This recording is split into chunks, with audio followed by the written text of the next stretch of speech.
Welcome to Resourced and Resourceful Leadership, a podcast for people who care about the world and their impact in it. I'm Dr. Christine Pettit, and I'm so glad you're here with me. Thank you. I'm actually recording on Tuesday night instead of doing it last minute on Wednesday like I typically do. But I was thinking ahead to tomorrow. It's going to be a somewhat busy day with a fair amount of talking, and I think I'll be tired by the end of the day and don't really want to push it. So I'm trying to give myself a little space today. And I always say this is going to be a shorter one. It may or may not actually be a shorter episode once I really start talking. But there was a part of me tonight that was like, I'm going to give myself permission to just go on and say, hey, I'm giving myself some rest. I'm not going to record a full episode today, and that's okay. I feel like doing that would still honor my commitment to showing up each week and also modeling permission. But as I thought about it more, I realized I do want to just share a little bit about what's been on my mind, what I'm thinking about and learning, and capture that here. So it's here. So I'm sharing it. So I'm processing it. And so I have it to go back to later. A big part of what I'm steeped in right now is practice around internal family systems. And I mentioned that in the last episode, that I'm doing some work and kind of like a learning exchange or learning together with Edie, a fellow coach and someone that you're going to get to hear from in a month or so. I'm going to interview her for the podcast too. I'm really excited about that. So we've been going through some trainings, some sessions, and kind of information related to internal family systems. And I'm doing a program on top of that called the Self-Led Coach. But definitely a lot of overlap in these beginnings. But the things that she's done and kind of gone through are more in depth. And so I'm just excited to be exploring that with her as well. I feel like I definitely got the basics of internal family systems from my coaching program, and I've been practicing it to the extent that's appropriate for coaches. And there is a distinction because it did start out as a therapeutic modality and was like evolved from Dr. Richard Schwartz, his practice in working with clients in psychotherapy. And so it's very much a therapeutic modality, but even he talks about it as a practice. And it's really a practice of building awareness of kind of your internal system, the different beliefs and thoughts, and sometimes they're kind of at polarities. I shared about how sometimes we say, well, there's a part of me that feels this way and the part of me that feels this way. That's just kind of a simplified way to think about the multiplicity of the mind, that we have different things going on, different thoughts and parts pulling for attention and acting in different ways. And so that it's really a practice of becoming aware of those parts, and also a practice of building up and connecting with one's self and one's self energy. I thought some of the things that were interesting to me was to understand more about where this idea of self came from too in Dr. Schwartz's practice. And I'm like, what do I want to say about that? Because I don't necessarily want to tell his story, but it's very much connected to spirit, which is something that he was disconnected from himself as someone really steeped in science. And I can't remember if he identified as an atheist, but he definitely wasn't connected to the sense of spirit or God or Buddha nature, or there's so many different incarnations of this idea that the way that I first kind of connected to it was the sense of inner wisdom. And I've shared about the practices that I learned from Sark about your inner wise self. And so to me, like tapping into that inner wisdom is part of it. But I found it interesting that he talked about, even people who experienced extreme trauma and were never modeled the sorts of qualities of self, that they still had it within them. And that was actually against what he had learned with attachment theory. And so this idea around internal family systems and parts and self emerged from the work that he was doing with clients over time.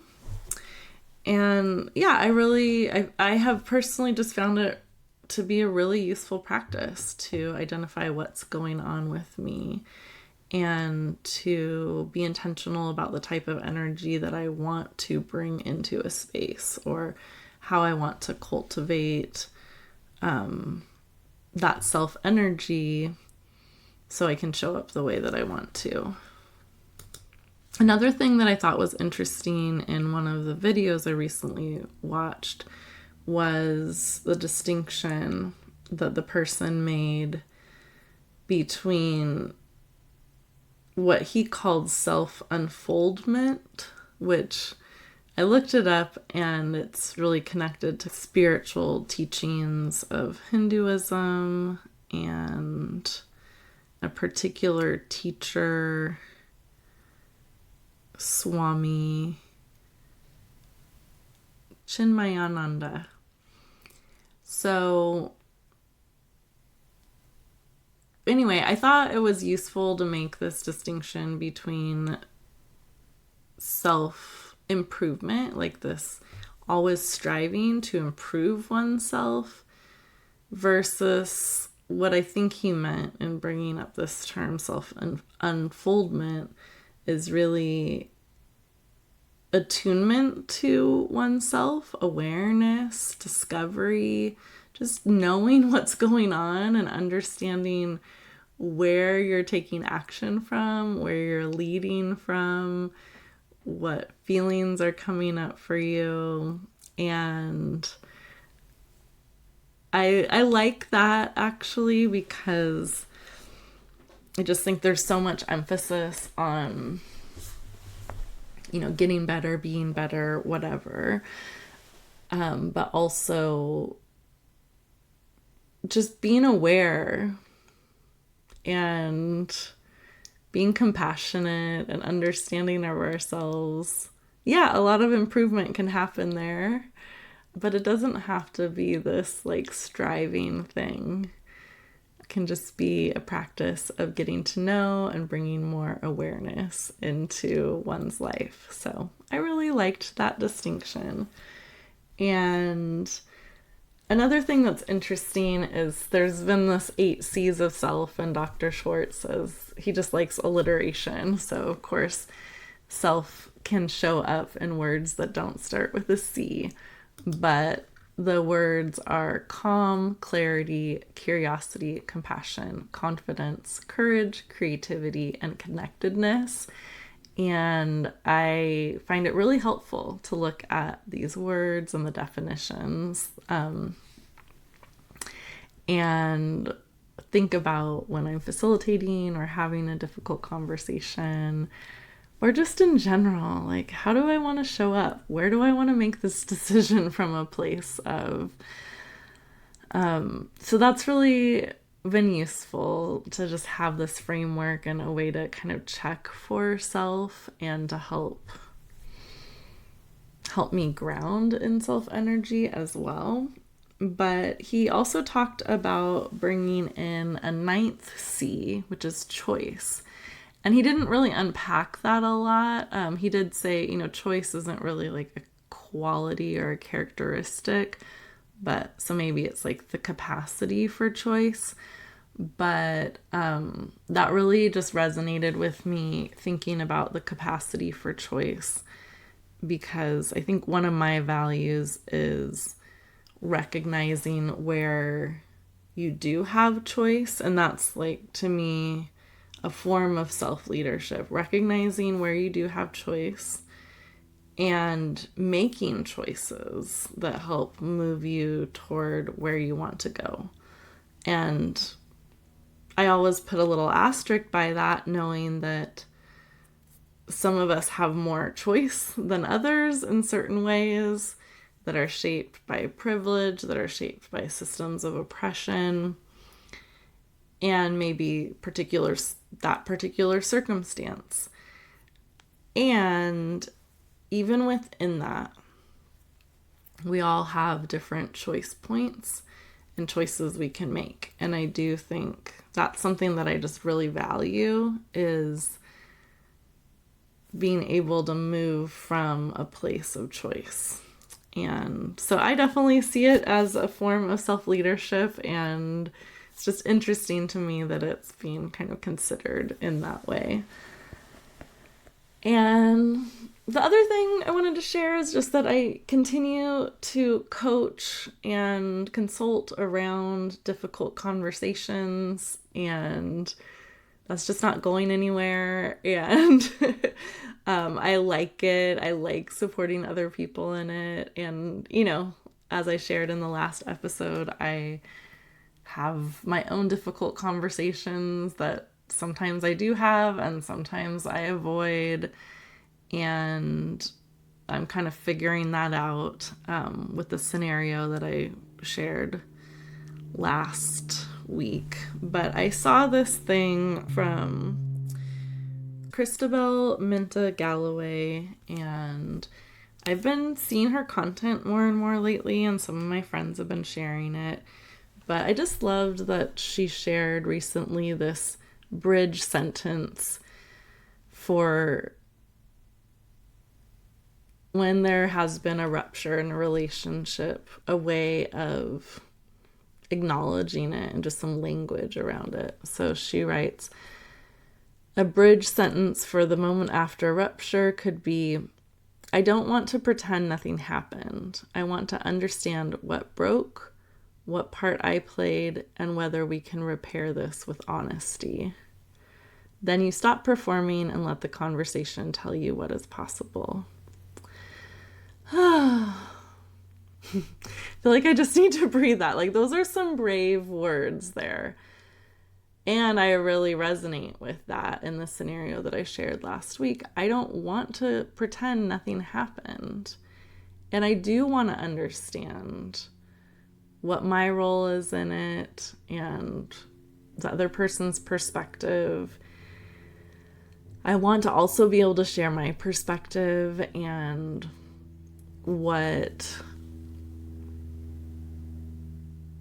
was going on with me, how I'm feeling about it, and whether we can move, explore how we can move forward. And it's not easy, but I think I just loved that there was that language. So I'm like, okay, that might be another thing for me to add into there. I'm really marinating on this. But anyway, those are some things I've been reflecting on lately. I'm really grateful for the space with Edie to practice IFS and just to go deeper into it, to discuss it. And I'm glad I'm in the program that I'm in, definitely noticing my own parts that come up.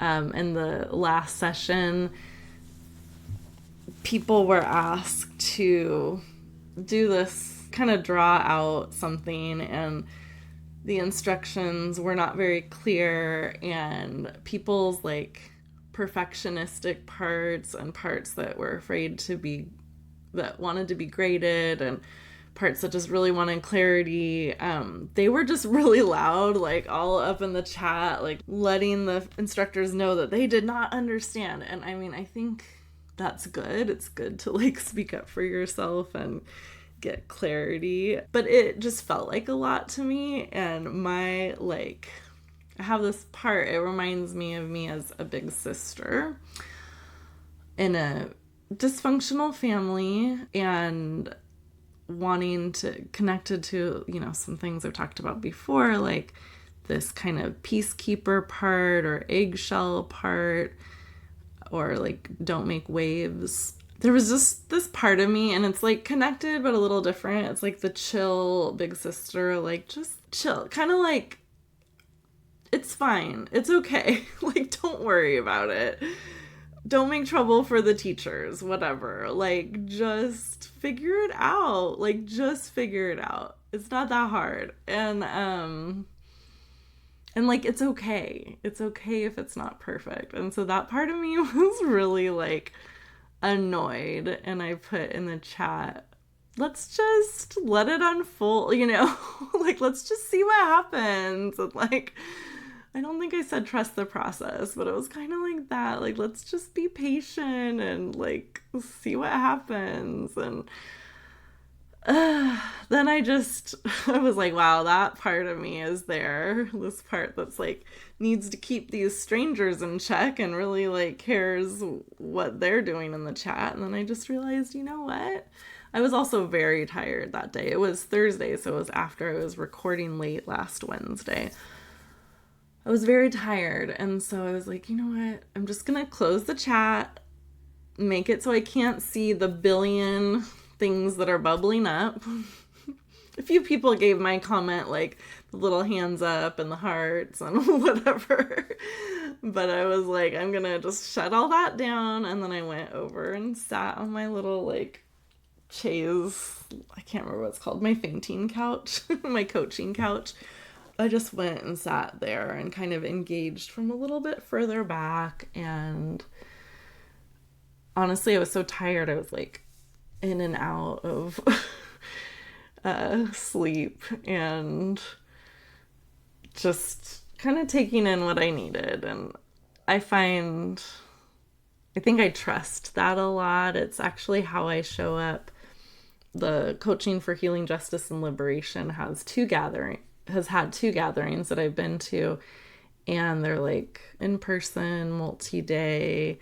I just get like super comfy. I go to what I want to. I don't go to other things. I sleep. I'm just like, yeah. So it's not just a part. You know, I think there's something great about the calm that I bring, and like the confidence that I'll get what I need. And yeah, I think that's great.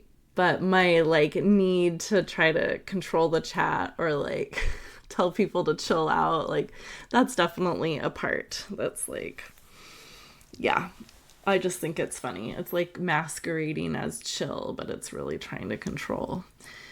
So anyway, yeah, learning and discovering and thinking a lot about my parts and the parts of people that I'm working with. I was doing a consult yesterday around a challenging conversation that someone needed to have before we could like really engage in the consulting that this person had in mind. And they were really concerned about the other person. And I think that's beautiful. And I just was like, yes, it's really important for you to bring that compassion to that other person. And it needs to work for you too. This needs to work for you too. And yeah, I just encouraged them to really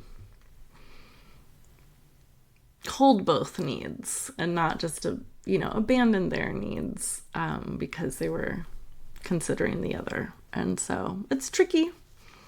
It's a practice. And I love a practice. I mean, I think that's the beautiful thing. Like, this is just our life, and that's what we do, right? Like, there's no perfection in life. And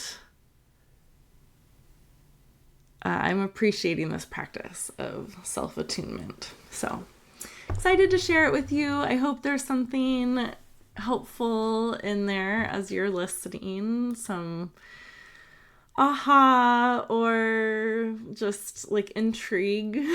I'm hoping. And I'm just sending lots of love to you and all of your parts.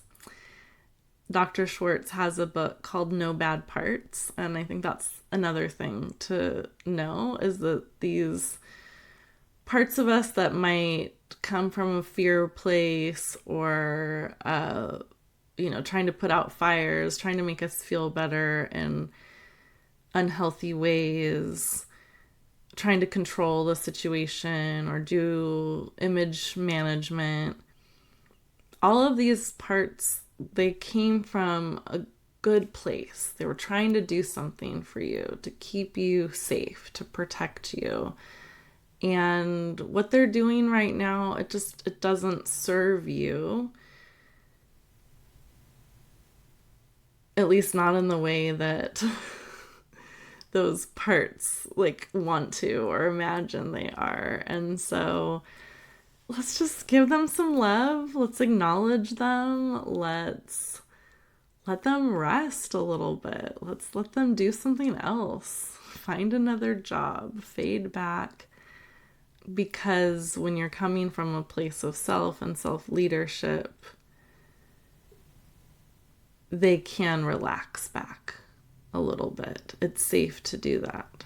So thank you again for listening in today. If you want to hear more of the Resourced and Resourceful Leadership podcast, please follow or subscribe to the show wherever you get your podcasts. To support the show, please leave a 5-star review. You can add some words in too. I have some 5-star reviews. Thank you so much. Words are also great. Comments. Share the show with a few people who you think would appreciate it. And also, please check out the link to SpeakPipe in the show notes. I'd love to hear your beautiful voice and your thoughts about what stood out to you, either from this show or topics you'd like me to cover in future episodes.